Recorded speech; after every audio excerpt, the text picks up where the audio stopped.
14 വർഷത്തിന് ശേഷമുള്ള ആദ്യത്തെ ടെലിവിഷൻ ഇന്റർവ്യൂ കൂടിയാണ്. ഫേസ്ബുക്കിലൂടെങ്കിലും കുറച്ച് ദിവസങ്ങൾക്ക് മുമ്പ് ഒരുപാട് പ്രേക്ഷകരുമായിട്ട് സംവദിക്കാനൊക്കെ പറ്റുകയും ചെയ്തു. ലൈവ് ചാറ്റ് ഉണ്ടായിരുന്നു. ഞങ്ങളടങ്ങളും മീഡിയ എല്ലാം തിരിച്ചു വരവ് എന്ന രീതിയിലാണ് മഞ്ജു വാര്യർ 14 വർഷത്തിന് ശേഷം തിരിച്ചെത്തിയപ്പോൾ അത് സെലിബ്രേറ്റ് ചെയ്തത്. തിരിച്ചുവരവ് പ്രേക്ഷകർ കൂടി അംഗീകരിച്ചു എന്ന സന്തോഷമുണ്ട്. ഞാനോ സന്തോഷത്തിലാണോ എന്നാണ്? പിന്നെ തീർച്ചയായിട്ടും എന്താ പറയുക, അത് ഒരു സ്വപ്നതുല്യമായിട്ടാണ്, സ്വപ്നം പോലെയൊക്കെയാണ് തോന്നുന്നത്. ഇന്നലത്തെ എനിക്ക് ലഭിച്ച ഒരുപാട് ഫോൺ കോൾസും എന്നെ അറിയുന്നവരും അറിയാത്തവരുമായിട്ടുള്ള ഒരുപാട് പേര് എന്നെ വിളിച്ച് സംസാരിച്ചു. എല്ലാവരും ഒരേപോലെ വളരെ നല്ല അഭിപ്രായം പറയുന്നുണ്ട്. ഏറ്റവും തിളങ്ങി നിൽക്കെ സിനിമയിൽ നിന്ന് കുറച്ചു കാലത്തെങ്കിലും മാറി നിന്നൊരു ആക്ട്രസിനെ തിരിച്ചു കൊണ്ടുവരുമ്പോൾ ആ സിനിമയുടെ പെർഫോമൻസ് കണ്ടിട്ട് പ്രേക്ഷകർ ചോദിക്കുന്നുണ്ട്, ഇത് മഞ്ജു വാര്യർക്ക് വേണ്ടി റോഷൻ ആൻഡ്രൂസ് എന്ന ഡയറക്ടർ ഉണ്ടാക്കിയ സിനിമയാണ്. അങ്ങനെ തന്നെയായിരുന്നു അത് കൺസീവ് ചെയ്തത്? അല്ല, അത് മഞ്ജു വാര്യർക്ക് വേണ്ടി ഉണ്ടാക്കിയ സിനിമയല്ല. ഞങ്ങളൊരു കഥ പ്ലാൻ ചെയ്തു. ആ കഥ ആലോചിക്കുന്ന സമയത്ത് മഞ്ജു സിനിമയിൽ വരുന്നു എന്നുള്ള ഒരു സംഗതി അറിഞ്ഞു. അപ്പോൾ മഞ്ജുവിനെ സമീപിച്ചു. അപ്പോൾ മഞ്ജു വന്നപ്പോൾ പിന്നെ പകരം വയ്ക്കാൻ ഞങ്ങൾക്ക് വേറെ ആരുമില്ല. നിരുപമ എന്ന് പറയുന്നത് ഒരു നടനെയോ നടിയെയോ കണ്ട് നമ്മളങ്ങനെ സിനിമ ചെയ്യാറില്ല. അവർ സിനിമയ്ക്കാണ് ഇമ്പോർട്ടൻറ്റ്, കഥയ്ക്കാണ് ഇമ്പോർട്ടൻറ്റ്. അപ്പോൾ അത് ചെയ്തു. ആ സമയത്താണ് അറിഞ്ഞത് മഞ്ജു ഇങ്ങനെ ചെയ്യാൻ പോകുന്നത്. അപ്പോൾ ഇതിന് അപ്പുറം വേറെ ചോയ്സ് ഇല്ല ഞങ്ങൾക്ക്. We got the best choice. പക്ഷേ ഈ ഒരു 14 വർഷത്തെ മാറ്റം എക്സ്പീരിയൻസ് ചെയ്യാൻ ശ്രമിച്ചപ്പോൾ ഭയങ്കര ടെൻസ്ഡ് ആയിരുന്നു. അങ്ങനെ എന്തെങ്കിലും ഉണ്ടായിരുന്നു? ഞാൻ സിനിമ വളരെ പ്രോംപ്റ്റായിട്ട് ഫോളോ ചെയ്യുന്ന ആളൊന്നും ആയിരുന്നില്ല. ഞാൻ വളരെ കുറച്ച് സിനിമകളൊക്കെ കണ്ടിട്ടുള്ളൂ. ഇപ്പോൾ ഈ അടുത്ത കാലത്തൊന്നും ഞാനൊരു സിനിമ കണ്ടിട്ടില്ല. മാറ്റം എന്നുള്ളത് എന്നെ സംബന്ധിച്ച് എനിക്ക് കൂടുതൽ മാറ്റം എനിക്ക് ഫീൽ ചെയ്തത് ടെക്നിക്കൽ സൈഡിലാണ്. അതിൻ്റെ മറ്റേ ശബ്ദമില്ലാത്ത ക്യാമറയും ലൈറ്റിംഗ് പാറ്റേണും അല്ലാതെ ഉള്ള മറ്റ് മേഖലകളിലൊക്കെ ആയിരിക്കും, അതിൻ്റെ ടെക്നിക്കൽ സൈഡിലൊക്കെ ആയിരിക്കും. എനിക്ക് തോന്നുന്നു ഡയറക്ഷന് വേണ്ട ഒരു എഫേർട്ടും ഒരു ഇമാജിനേഷനും ഒരു ആക്ടർ എടുക്കേണ്ട എഫേർട്ടും അന്നും ഇന്നും ഒക്കെ ഒന്ന് തന്നെയാണെന്നാണ് എനിക്ക് തോന്നുന്നത്. എന്നാലും ഒരു കോൺഫിഡൻസും ഇൻവെസ്റ്റ്മെൻ്റ് ഒക്കെ എന്തായിരുന്നു ഈ 14 വർഷത്തിന് ശേഷം വരുമ്പോൾ? ഇപ്പോൾ ഗുരുവായൂർ അരങ്ങേറ്റം ചെയ്യുമ്പോഴും അതൊരു വാർത്തയിൽ ആരും അറിയുന്ന പോലും ഞാനൊന്നും പ്രതീക്ഷിച്ചതല്ല.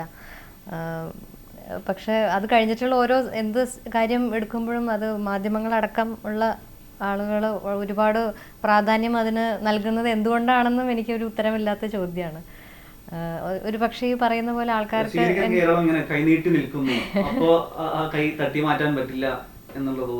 ഇല്ല, അങ്ങനെ ഒരു എന്താ പറയുക, ഒരു കർത്തവ്യം ചെയ്യാനോ അങ്ങനെയൊന്നും അല്ല. അങ്ങനെ ഒരു പ്രത്യേക ഉദ്ദേശങ്ങളോട് കൂടിയിട്ടല്ല ഞാനൊന്നും ചെയ്തിട്ടുള്ളത്. എന്തൊക്കെയോ നിമിത്തങ്ങളൊക്കെ വന്ന് ഒന്ന് കഴിഞ്ഞ് അടുത്ത സംഭവങ്ങൾ ഉണ്ടായി ഇതിലേക്ക് അങ്ങനെ ഒഴുകി സംഭവിച്ചതാണ് എല്ലാം. ഒന്നും പ്രീ പ്ലാൻഡ് ആയിട്ടോ അല്ലെങ്കിൽ ഒരു എന്താ പറയുക, ഒരു ഫൈനൽ ഒരു ലക്ഷ്യത്തോട് കൂടിയിട്ടുള്ള ഒന്നും ചെയ്തിട്ടില്ല. ഇപ്പോൾ ഹൗവേൾഡ് ആറിയോ നോക്കിയാൽ അറിയാം, പ്രായമുണ്ട്, അല്ലെങ്കിൽ വീട്ടകത്ത് തളയ്ക്കപ്പെട്ട സ്ത്രീ, അങ്ങനെ പല രീതിയിലും ഒരു സോഷ്യൽ ബീയിങ് രീതിയിൽ റോഷൻ ആൻഡ്രൂസിൻ്റെ ഉത്തരവാദിത്തങ്ങൾ അതിൽ കാണാനുണ്ട്. അത് സംവിധായകൻ എന്നുള്ള ഒരു നിർബന്ധമായിരുന്നു ഈ സിനിമയ്ക്ക് ഇങ്ങനെ വേണം എന്നുള്ളത് ഈ സിനിമ ആലോചിച്ചു?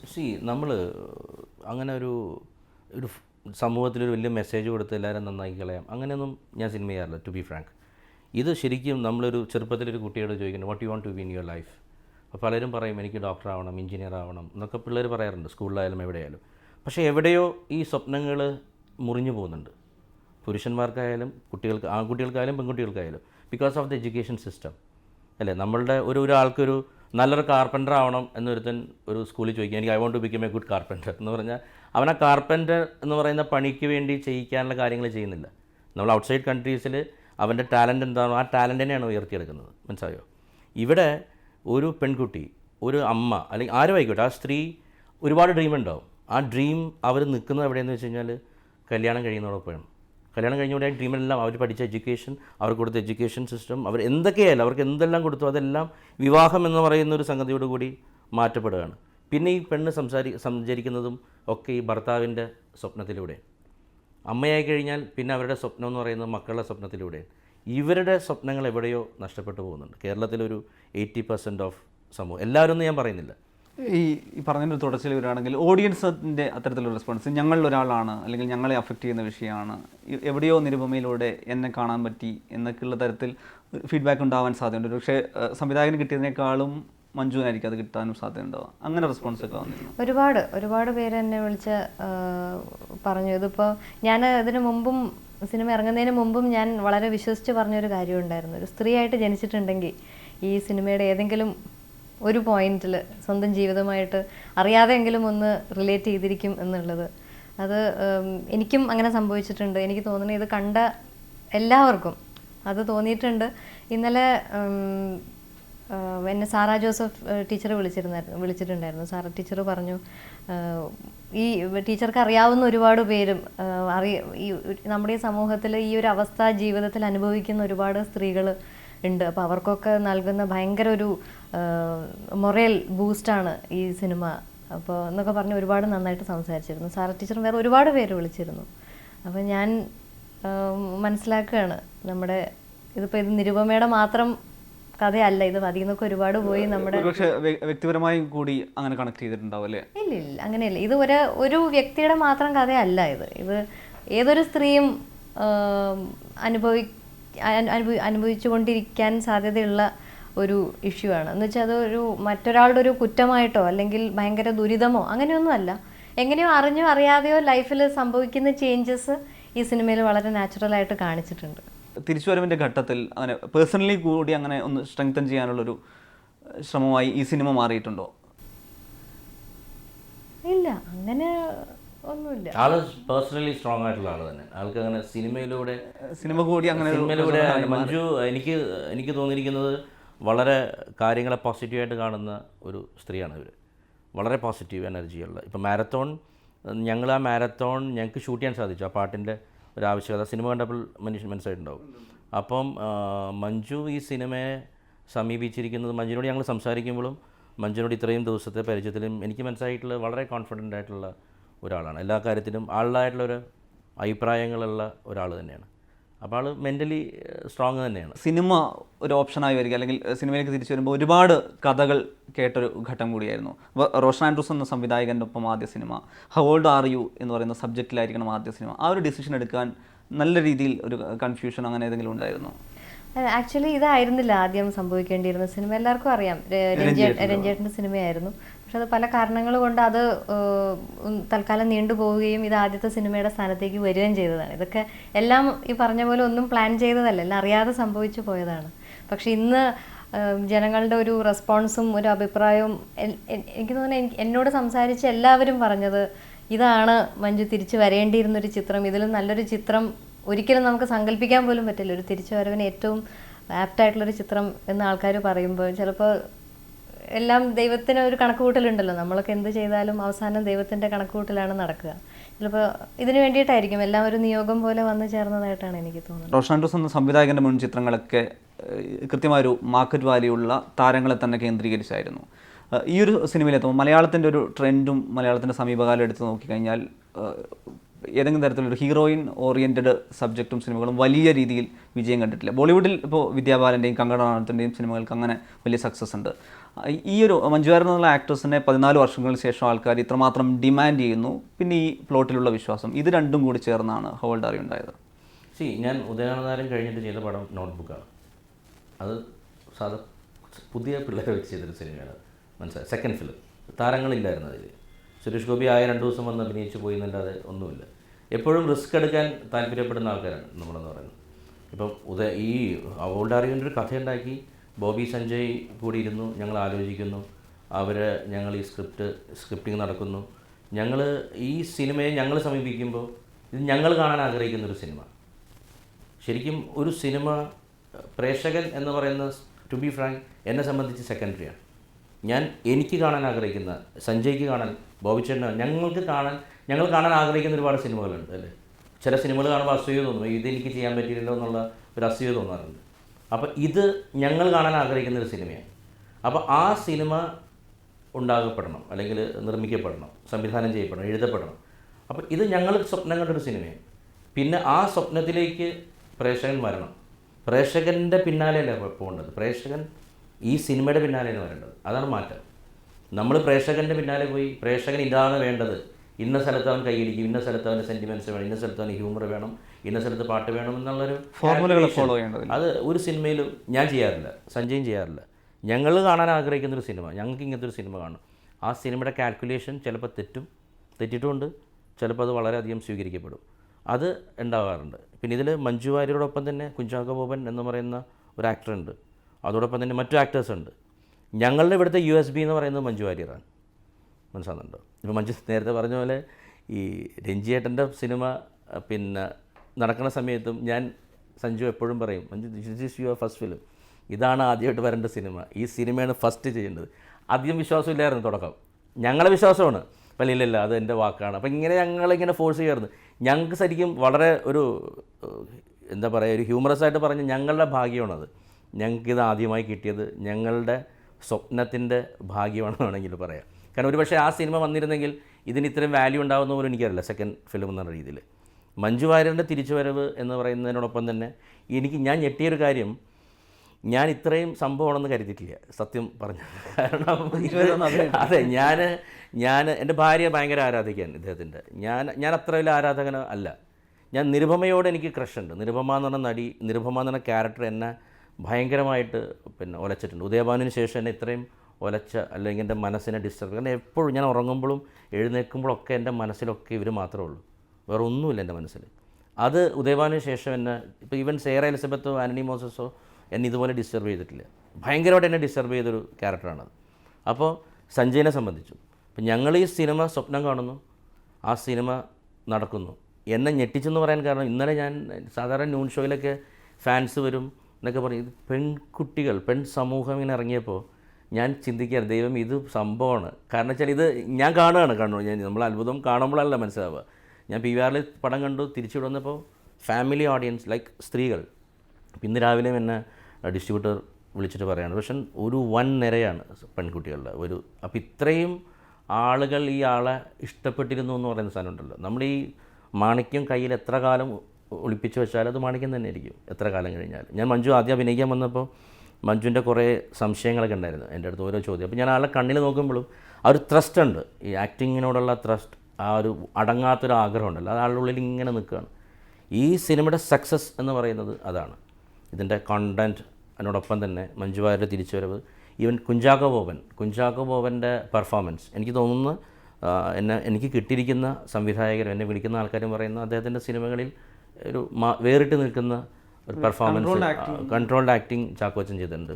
ഈവൻ കുഞ്ചൻ ചേട്ടൻ, പ്രേംപ്രകാശ്, ശശികലായിട്ട് അഭിനയിച്ച ആ കുട്ടി, അല്ലെങ്കിൽ അങ്ങനെ എല്ലാ ആൾക്കാരും, ഓരോ വ്യക്തികളും ഈ സിനിമയിൽ വന്നിട്ടുണ്ട്. ഈവൻ കലാരഞ്ജിനി ചേച്ചിയുടെ ശബ്ദം ആദ്യമായി ഉപയോഗിച്ചൊരു സിനിമയാണ്.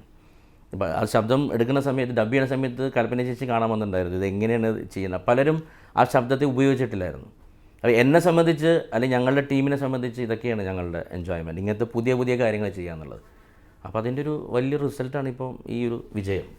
ഇപ്പോൾ നമുക്കറിയാം, ഈ ഒരു റീസെൻറ്റ് ട്രെൻഡൊക്കെ വെച്ചിട്ട് ഏതെങ്കിലും ഒരു നടൻ്റെ ഒരു എക്സ്റ്റീരിയർ പെർഫോമൻസ് അല്ലെങ്കിൽ മാനറിസത്തെ ഏറ്റവും നന്നായി ഉപയോഗിക്കാൻ ശ്രമിക്കും. ഇപ്പോൾ മോഹൻലാൽ, മമ്മൂട്ടിയൊക്കെ അവരുടെ പ്രേക്ഷകരുടെ മനസ്സിൽ ഏറ്റവും കൂടുതൽ സെലിബ്രേറ്റ് ചെയ്തൊരു മാനറിസമോ പെർഫോമൻസ് ഒക്കെ. അത്തരത്തിൽ മഞ്ജു വാര്യർ കഴിഞ്ഞ 14 വർഷത്തിനുള്ളിൽ യൂട്യൂബിലോ അല്ലെങ്കിൽ വീഡിയോ ക്ലിപ്പിംഗ്സിലോ മഞ്ജു വാര്യരുടെ ഒരു സെലക്റ്റഡ് പെർഫോമൻസായി പ്രേക്ഷകർ കാണാൻ ആഗ്രഹിക്കുന്ന രീതികളും അല്ലെങ്കിൽ അഭിനയ രീതിയും മാനേഴ്സൊക്കെ അതിനെ കൂടി കൃത്യമായി ഉപയോഗപ്പെടുത്തുക എന്നുള്ളത് സംവിധായകൻ്റെ ഒരു തന്ത്രമായി ഇതിലുണ്ടായിരുന്നു. തന്ത്രമല്ല, 1-2 കാര്യം. ഇപ്പോൾ ചന്ദനം തേച്ചിട്ടുള്ള മഞ്ജു വാര്യർ എനിക്ക് വളരെ ഇഷ്ടമാണ് കാണാൻ. പിന്നെ മഞ്ജു ചില സമയത്ത് ഇവിടെ ഈ ഒരു ഭാഗത്ത് ഇങ്ങനെ ഒരു എനിക്ക് കാണിക്കാൻ പറ്റില്ല, അത് ഇങ്ങനെ വരുന്നൊരു സംഗതിയുണ്ട്, ഇവിടെ ഒരു കുമിള പോലെ വരും ഒരു സംഭവം. അത് അമ്മേനെ കാണാനായിട്ട് ചെല്ലുമ്പോൾ ആ പടത്തിലുണ്ട്. അമ്മയെ കാണാൻ പോയിട്ട് അമ്മ പറയും, അതിന് നാളെയല്ലേ നീ പ്രസന്നനെ കാണാൻ വേണ്ടി പോകണമെന്ന് പറയുമ്പോൾ ആളൊരു ഇങ്ങനെ ഇവിടെ ഒരു സംഭവം കൊണ്ടുവരും. അങ്ങനെ അതെല്ലാം കരുതിക്കുട്ടി തന്നെ ചെയ്യിപ്പിക്കും. അങ്ങനെ ചില സാധനങ്ങൾ ആളുടെ അങ്ങനത്തെ ചില ജസ്റ്റേഴ്സും അങ്ങനത്തെ കരയുന്ന ചില സമയത്ത്. പിന്നെ ഇപ്പം ആക്ട് ചെയ്യാൻ ആൾ വന്നപ്പോഴും 1-2 സ്ഥലങ്ങളിൽ ആൾ പിന്നെ ഗ്ലിസറിൻ്റെ ആൾ തന്നെ ആൾ കരഞ്ഞിട്ടുണ്ട് മഞ്ജു. അപ്പം അതിനു മുൻപ് മഞ്ജുവിനോട് ഒരു 10 മിനിറ്റ് സംസാരിക്കുമ്പോൾ തന്നെ ആൾ ടക്കെന്ന് പറഞ്ഞ് ഇമോഷണലാവും. അപ്പോൾ ഇമോഷണലായിട്ട് ആൾ സാരി എടുത്തിട്ട് കാണിക്കുന്ന ചില കാര്യങ്ങളൊക്കെ ഉണ്ട്. അതെല്ലാം അപ്പോൾ ഇത് ഒരു സാഡിസ്റ്റ് മനോഭാവം ഉണ്ടെന്നാണ് പറയാം. ചില ഇത് മറ്റു സ്ഥലത്ത് ഉപയോഗിക്കാം. അങ്ങനത്തെ നമുക്കിതൊരു ഭ്രാന്തമായ ഒരു സമീപനമാണ്.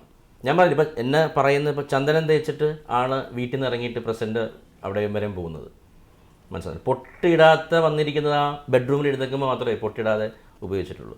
അപ്പോൾ ചന്ദനം തേച്ചിട്ടുള്ള മഞ്ജു വാര്യനെ ഇഷ്ടമാണ് ആൾക്കാർക്ക്.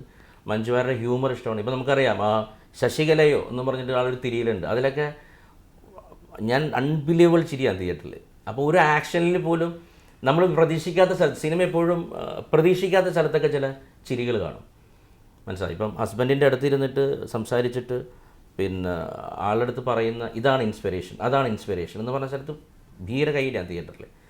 ഇത് ഞാൻ പ്രതീക്ഷിച്ചിട്ടില്ല, ഇവിടെ കൈയടി കിട്ടിക്കോളും. അങ്ങനെ അത് കാണുമ്പോൾ നമുക്ക് എന്തോ ഒരു സാധനം ഇങ്ങനെ മുഖത്തോട്ട് കയറുന്ന പോലെ തോന്നും. മനസ്സിലായോ? അപ്പോൾ അതൊക്കെ പിന്നെ മഞ്ജുവിന് ഞാൻ ഷൂട്ടിംഗ് തീരാറായപ്പോഴാണ് ഞാൻ ഈ യൂട്യൂബും ഈ മറ്റേ ജിമെയിലും ആളുടെ ഫേസ്ബുക്കിലൊക്കെ കയറി. അപ്പോഴേ ഞാൻ ദൈവം ഇത്രയും ഞാൻ അങ്ങനെ ഫോളോ ചെയ്യുന്ന ഒരാളല്ല, മഞ്ജു എന്നല്ല, മറ്റു ആൾ എന്ത് ചെയ്യണമെന്നോ. പക്ഷേ ഇതിൽ കുറേ കഴിഞ്ഞപ്പോൾ യൂട്യൂബിലും ആളെക്കുറിച്ചുള്ള ഒരു ആർട്ടിക്കിൾസും ഒക്കെ വായിച്ചപ്പോൾ ആളൊരു സംഭവം തന്നെയാണെന്ന് തോന്നി. അങ്ങനെ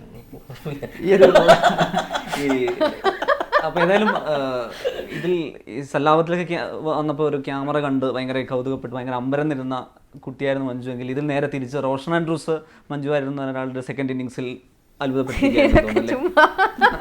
ചുമ്മാ പറയണതാണ്. ഞാൻ സല്ലാബല്ല, സാക്ഷ്യമായിരുന്നു എൻ്റെ ആദ്യത്തെ ചിത്രം.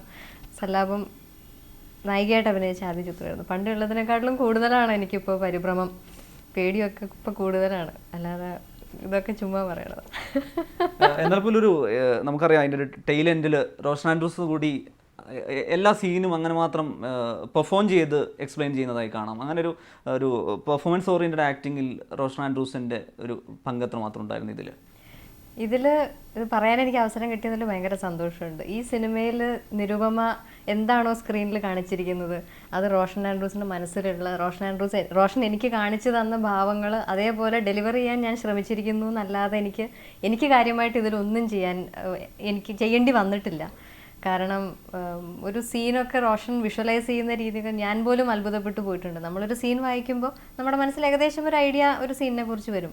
പക്ഷെ അത് ചിലപ്പോൾ നമ്മുടെ മണ്ടത്തരം കൊണ്ട് നമ്മൾ എങ്ങനെ ഒന്ന് ചെയ്ത് കാണിക്കുമെന്ന് പറയുമ്പോൾ നമ്മൾ ചെയ്ത് കാണിക്കും. പക്ഷെ അതിൽ ചെറിയൊരു ചേഞ്ച് അല്ലെങ്കിൽ ഒരു ചെറിയ വ്യത്യാസങ്ങൾ വരുത്തുമ്പോൾ പോലും അതിലുണ്ടാവുന്ന ആ ഒരു ഇമ്പാക്റ്റിൻ്റെ വ്യത്യാസം ഭയങ്കര വലുതാണ്. അത് എത്ര അഭിനന്ദിച്ചാലും മതിയാവില്ല. ഞാൻ വർക്ക് ചെയ്തിട്ടുള്ളതിൽ എനിക്ക് ഏറ്റവും ബഹുമാനം തോന്നിയിട്ടുള്ള ഒരു ടെക്നീഷ്യൻസിലൊരാളാണ് റോഷൻ. ഭയങ്കര സന്തോഷം. ഈ രണ്ടാം ഇന്നിങ്സിൽ സിനിമയിൽ തുടർന്നങ്ങോട്ട് സജീവമാകുമ്പോൾ വലിയൊരു കോൺഫിഡൻസിലേക്ക് തന്നെന്ന പെർഫോമറെയാണ് ഇത്രയും കാലമായി ആൾക്കാർ വെയിറ്റ് ചെയ്തിരുന്നത്. ആ ഒരു പെർഫോമൻസിൽ വ്യക്തിപരമായി കൂടി സാറ്റിസ്ഫൈഡ് ആക്കുന്നുണ്ട്. How old are you? അങ്ങനെയല്ല, ഇത് ഇത്രയും വലിയൊരു വിജയമാവും ഞാൻ സ്വപ്നത്തിൽ പോലും വിചാരിച്ചിട്ടില്ല. ആരെക്കൊണ്ട് മോശം പറയിക്കരുത്. എൻ്റെ അടുത്ത് ഞാൻ ചുമ്മാ അങ്ങനെ പറയരുത്. കാരണം ഞാൻ ചോദിച്ചേ മഞ്ജു ഇത് ഒരു ഓക്കെ സിനിമ ആയിരിക്കും, ഇല്ല ഇതെനിക്ക് സക്സസ് ആവണം, ഇതെനിക്ക് ഹിറ്റാക്കണം, സൂപ്പർ ഹിറ്റ് ആയ പറ്റു റോഷൻ. ഞാൻ ഓക്കെ ശരി, ആഗ്രഹവും പ്രതീക്ഷയും രണ്ട് ഞാൻ എന്തിനാണ് ഇപ്പം ചോദിച്ചു, ഞാൻ വന്നിട്ട് ചോദിച്ചു, ഞാൻ കറക്റ്റായിട്ട് പറ സൂപ്പർ ഹിറ്റ് ആവണമെന്ന്, കറക്റ്റായിരുന്നു, ഹാപ്പി അല്ലേന്ന് ചോദിച്ചു. ഹാപ്പിയാണ്. ഗട്ട്സ് എന്ന് പറഞ്ഞ സംഭവം ഉണ്ട്, എല്ലാവർക്കും മനസ്സിലായി, അത് ചില ആൾക്കാർക്ക് ഉണ്ടാവില്ല. അപ്പൊ അതൊക്കെ എല്ലാം ഭംഗിയായിട്ട് വന്നിട്ടുണ്ട്. ഭയങ്കര ആഗ്രഹം ഉണ്ടായിരുന്നു, വളരെ വലിയൊരു വിജയമാവണമെന്ന് ആഗ്രഹം ഉണ്ടായിരുന്നു. ആത്മവിശ്വാസം ഇല്ലെങ്കിൽ നിരുപമ അല്ലെങ്കിൽ 14 വർഷത്തിന് ശേഷം ക്യാമറയും മഞ്ജുവും തമ്മിൽ ഒരു തരത്തിൽ അകലം വന്നിട്ടില്ല എന്ന് പ്രേക്ഷകർക്ക് തോന്നില്ലല്ലോ. അതിനൊക്കെ ദൈവാനുഗ്രഹം, അത്രേ ഉള്ളൂ. പിന്നെ കൂടെ ഹോൾ ടീമിൻ്റെ ഒരു സപ്പോർട്ട് ഞാനിവിടെ പ്രത്യേകം ഓർക്കണം. ഓരോ യൂണിറ്റിലെ ഓരോ അംഗവും എനിക്ക് തന്നിട്ടുള്ള ഒരു കെയറും സപ്പോർട്ടും ഒരു പ്രൊട്ടക്ഷനും ഒക്കെ ഭയങ്കര വലുതായിരുന്നു. അത് ഇത്രയും വർഷത്തെ ഒരു ഗ്യാപ്പ് ഒന്നും ആരും ഒരു തരത്തിലും ഫീൽ ചെയ്യിച്ചില്ല. റോഷൻ്റെ അസിസ്റ്റൻസും എല്ലാ ഡിപ്പാർട്ട്മെൻറ്റിലും, ഇപ്പോൾ ക്യാമറ ഡിപ്പാർട്ട്മെൻ്റ് ആണെങ്കിലും ആർട്ടിലും പ്രൊഡക്ഷനിലും അങ്ങനെയുള്ള എല്ലാ ഡിപ്പാർട്ട്മെൻറ്റിലെ എല്ലാവരും ഭയങ്കരമായിട്ട് എന്നെ കെയർ ചെയ്തിരുന്നു. അപ്പോൾ അതിൻ്റെയൊക്കെ ഒരു റിസൾട്ടാണ്, ഒരു ടീം വർക്കിൻ്റെ റിസൾട്ടാണ്. ഏതെങ്കിലും ഒരു ദിവസത്തിന് പ്രത്യേക ടെൻഷൻ ഇല്ലാത്ത കുറേ കാലമായിരുന്നല്ലോ. ഇപ്പോൾ സിനിമാക്കാരെ സംബന്ധിച്ചാലും വെള്ളിയാഴ്ച ടെൻഷനുകളുടെയാണ്, സ്വന്തം സിനിമയാണ് ഇറങ്ങുന്നതെങ്കിൽ. ഇപ്പോൾ ഈ ഒരു വെള്ളിയാഴ്ചയും ശനിയാഴ്ചയും അത്തരത്തിൽ വലിയൊരു സമ്മർദ്ദമൊക്കെ അനുഭവിച്ചിരുന്നു. പ്രേക്ഷകരുടെ റെസ്പോൺസ് എന്തായിരിക്കും? ഫസ്റ്റ് റിയാക്ഷൻ എന്തായിരിക്കും? ഇതിൻ്റെ കുറച്ച് ദിവസം മുമ്പ് തന്നെ ബ്ലാങ്ക് ആയി തുടങ്ങി ഞാൻ. ടെൻഷൻ ഉണ്ടോയെന്ന് ചോദിച്ചാൽ ടെൻഷനില്ല, നല്ല എക്സൈറ്റ്മെൻറ്റ് ഉണ്ടോയെന്ന് ചോദിച്ചാൽ അതുമില്ല. വളരെ ബ്ലാങ്ക് ആയിട്ടായിരുന്നു കഴിഞ്ഞ ഒരു 4-5 ദിവസം ഒക്കെ എനിക്ക് അനുഭവപ്പെട്ടത്. പക്ഷേ ഇന്നലെ രാവിലെ ഇൻ്റർവെൽ കഴിഞ്ഞപ്പോൾ തന്നെ വരുന്ന ഫോൺ കോൾസ് കണ്ടപ്പോൾ എനിക്ക് ഭയങ്കര ഒരു സന്തോഷം തോന്നി. കാരണം നല്ല റെസ്പോൺസ് എന്ന് വെച്ചാൽ ജെനുവിനായിട്ട് അഭിപ്രായം പറയുന്ന ആൾക്കാർ വിളിച്ചിട്ട് നല്ല അഭിപ്രായങ്ങൾ പറഞ്ഞു തുടങ്ങിയപ്പോൾ ആദ്യം 1 കോളായി, 2 കോളായി, പിന്നെ കോളുകളുടെ ഒരു പ്രവാഹമായിരുന്നു. അപ്പോൾ അത് അങ്ങനെ ഒരു റെസ്പോൺസൊക്കെ കാണുമ്പോൾ ഭയങ്കര സന്തോഷമുണ്ട്.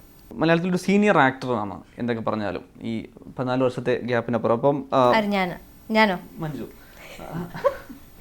ഈ പിന്നെ പ്രായം ആശങ്കയുടേതല്ല, പ്രായം ആത്മവിശ്വാസം കൂടുതലായി ഉണ്ടാവേണ്ടതാണ് എന്നുകൂടി ഹൗ ഓൾഡ് ആർ യു എന്ന സിനിമ വ്യക്തിപരമായി ചിന്തിപ്പിക്കുന്നുണ്ടോ? അങ്ങനെ ഞാൻ വ്യക്തിപരമായിട്ട് ചിന്തിച്ചിട്ടില്ല. പക്ഷെ എനിക്ക് തോന്നുന്നു ഇപ്പോൾ പല സ്ത്രീകളും കണ്ടവരും പലരും പറയുന്നത് ഞാനും എൻ്റെ പേഴ്സണൽ ലൈഫിലും ഞാനത് പ്രൂവ് ചെയ്തു, അതുകൊണ്ട് അവർക്കും അതൊരു ഇൻസ്പിറേഷനായി എന്നൊക്കെ ഇങ്ങനെ പറയുന്നുണ്ട്. അങ്ങനെ ഒരു ഈ സിനിമ ചെയ്യുമ്പോൾ അങ്ങനെ പ്രായത്തിനെ കുറിച്ചൊരു ആശങ്കയൊന്നും ഇല്ലായിരുന്നു. കുറച്ചുകൂടി ബ്രോഡ് ആവണം നമ്മുടെ സ്ത്രീകളുടെ കാഴ്ചപ്പാട് എന്ന് നിരുപമയും അല്ലെങ്കിൽ നിരുപമയുടെ ജീവിതവും പറഞ്ഞു വെക്കുന്നുണ്ട്. അതെവിടെയെങ്കിലും മഞ്ജു വാര്യർ എന്ന സ്ത്രീയുടെ ഒരു കാഴ്ചപ്പാട് കൂടി ആവുന്നുണ്ടോ? ഇല്ല, ഇത് എന്ന് വെച്ചാൽ സന്തോഷമായിട്ടിരിക്കുക, എന്ത് ചെയ്താലും മനസ്സുകൊണ്ട് സന്തോഷം ഉണ്ടാവുക എന്നുള്ളതാണ് ഏറ്റവും പ്രധാനം. ചിലർക്ക് ഒരാൾ ചെയ്യുന്ന കാര്യമായിരിക്കില്ല വേറൊരാൾക്ക് സന്തോഷം നൽകുക. അപ്പം മനസ്സ് സന്തോഷമായിട്ടിരിക്കുക എന്നുള്ളതാണ് ആത്യന്തികമായിട്ടുള്ള കാര്യം എന്ന് വിശ്വസിക്കണോ ഞാൻ. Your dream is your signature. നേരത്തെ പറഞ്ഞ ഒരു പക്ഷേ ഓർത്തു വെക്കുന്ന സംഭാഷണങ്ങളൊന്ന് ഇതായിരുന്നു അല്ലേ സിനിമ കൊടുക്കുന്ന ഒരു പ്രധാന മെസ്സേജുകളിലൊന്ന്. അത് സിനിമയുടെ ഒരു വലിയ സന്ദേശമായിട്ട് നേരത്തെ തന്നെ തോന്നിയിരുന്നു സിനിമയുടെ ഘട്ടത്തിൽ. അത് ഭയങ്കര ഒരു പവർഫുൾ ആയിട്ടുള്ള ഒരു ലൈനാണ്, your dream is your signature എന്ന് പറയുന്നത്. അതാണ് ഈ സിനിമയുടെ ഒരു ടാഗ് ലൈൻ. ഒരുപാട് സീനിയേഴ്സിൻ്റെ കൈകളിലൂടെയായിരുന്നു മഞ്ജുവിൻ്റെ കഥാപാത്രങ്ങളും സിനിമയുണ്ടായിരുന്നത്. ഈ സെക്കൻഡ് ഇന്നിങ്സിലെത്തുമ്പോൾ സിനിമ ഒരുപാട് വളർന്ന അല്ലെങ്കിൽ ഒരുപാട് മാറ്റങ്ങൾക്ക് വിധേയമായിട്ടുണ്ട്. ഒരുപാട് ഫ്രഷേഴ്സ് ആയിട്ടുള്ള ടെക്നീഷ്യൻസ് ഉണ്ട്, പുതിയ ആൾക്കാർ പരീക്ഷണമായിട്ട് വരുന്നുണ്ട്, സീനിയേഴ്സ് ആയിട്ടുള്ളവരുണ്ട്. ഇതിൽ നിന്ന് സ്വന്തം സിനിമകൾ സെലക്ട് ചെയ്യാനുള്ളൊരു ഇത് ക്രൈറ്റീരിയ എന്താണ്? ഒരുപാട് കഥകളും ഇതൊക്കെ ഞാൻ കേട്ടിട്ടുണ്ട്, ഇപ്പോഴും കേട്ടുകൊണ്ടിരിക്കുന്നുണ്ട്. ഉണ്ട്, എക്സൈറ്റിംഗ് ആയിട്ടുള്ള പ്രോജക്ട്സ് ഉണ്ട്, പുതിയ ആൾക്കാരുണ്ട്, പഴയ ഇതുണ്ട്, പുതിയ പരീക്ഷണങ്ങളായിട്ട് വരുന്നവരുണ്ട്. എല്ലാം ഇങ്ങനെ കൺസിഡർ ചെയ്തുകൊണ്ടിരിക്കുന്നു. നമുക്കും കൂടി ഭാഗമാകണം എന്ന് ഒരു എക്സൈറ്റ്മെൻ്റ് തോന്നുന്ന ഒരു പ്രോജക്റ്റ് ഉണ്ടെങ്കിൽ അത് ചെയ്യും. നായിക കേന്ദ്രീകൃത സിനിമ വേണം എന്നുള്ളൊരു നിർബന്ധത്തിനപ്പുറത്ത് സിനിമയിൽ മഞ്ജു വാര്യർ എന്ന ആക്ടർക്ക് പെർഫോം ചെയ്യാനുണ്ടാവണം, അവിടെ ഒരു സിഗ്നേച്ചർ ഉണ്ടാക്കാൻ പറ്റണം. അതായിരിക്കും തുടർന്ന് അങ്ങോട്ട് ക്രൈറ്റീരിയയുടെ ഭാഗമായിട്ട് വരിക. നമ്മൾ നായിക പ്രാധാന്യമുള്ള കഥകളിൽ മാത്രമേ അഭിനയിക്കുള്ളൂ എന്നുള്ളത് ആർക്കും ഒരു കാലത്തും വാശി പിടിക്കാൻ പറ്റുമെന്ന് എനിക്ക് തോന്നുന്നില്ല. അങ്ങനെയുള്ളൊരു തുടർച്ചയായിട്ട് ഇങ്ങനെ ഒരു സ്ത്രീയെ മാത്രം കേന്ദ്രീകരിച്ചുകൊണ്ട് കഥ പറഞ്ഞാൽ കാണുന്ന ആൾക്കാർക്കും ചിലപ്പോൾ ഒരു വിരസത അനുഭവം. അത് നാച്ചുറലാണ്. പടം കണ്ടിറങ്ങുന്നവരുടെ മനസ്സിൽ നമ്മുടെ കഥാപാത്രം മനസ്സിൽ നിൽക്കുക, അവർ ഓർക്കുക. അത് ഈ പറഞ്ഞ പോലെ നമ്മുടെ ഒരു സിഗ്നേച്ചർ അതിലുണ്ടാവുക എന്നുള്ളതാണ് പടം ഒരു റോളിൻ്റെ ലെങ്ത്തിനെക്കാട്ടിലും കൂടുതൽ ഇമ്പോർട്ടൻറ്റ്. കന്മതത്തിലെയും സല്ലാപത്തിലെയും ആറാം തമ്പുരാനിലേക്ക് കഥാപാത്രങ്ങളുടെ കൂട്ടത്തിലേക്ക് അല്ലെങ്കിൽ സമർബന്ധത്തിലേക്ക് കഥാപാത്രങ്ങളുടെ കൂട്ടത്തിലേക്ക് എണ്ണപ്പെടുന്ന രീതിയിലേക്ക് നിരുപമയെ മാറ്റാൻ പറ്റി എന്നുള്ള ആത്മവിശ്വാസം ഈ പ്രേക്ഷകർ തരുന്ന ഫീഡ്ബാക്കിൻ്റെ അപ്പോൾ ഉണ്ട്. തീർച്ചയായിട്ടും. ഞാൻ ഇതുവരെ ചെയ്തിട്ടുള്ളതിൽ ഏറ്റവും പ്രധാനപ്പെട്ട ഏറ്റവും പവർഫുൾ ആയിട്ടുള്ള കുറച്ച് ക്യാരക്ടേഴ്സിൽ ഒന്ന് തന്നെയാണ് നിരുപമ. അതെന്നും എൻ്റെ ഹൃദയത്തോട് ഒരുപാട് ചേർന്ന് നിൽക്കും നിരുപമ. ഈ സിനിമയുടെ ഒരു ഫെയ്റ്റ് ആവുമായിരുന്നോ ഈ രണ്ടാം വരവിലെ തുടർച്ച, ഇനി അങ്ങോട്ടുള്ള സിനിമകൾ?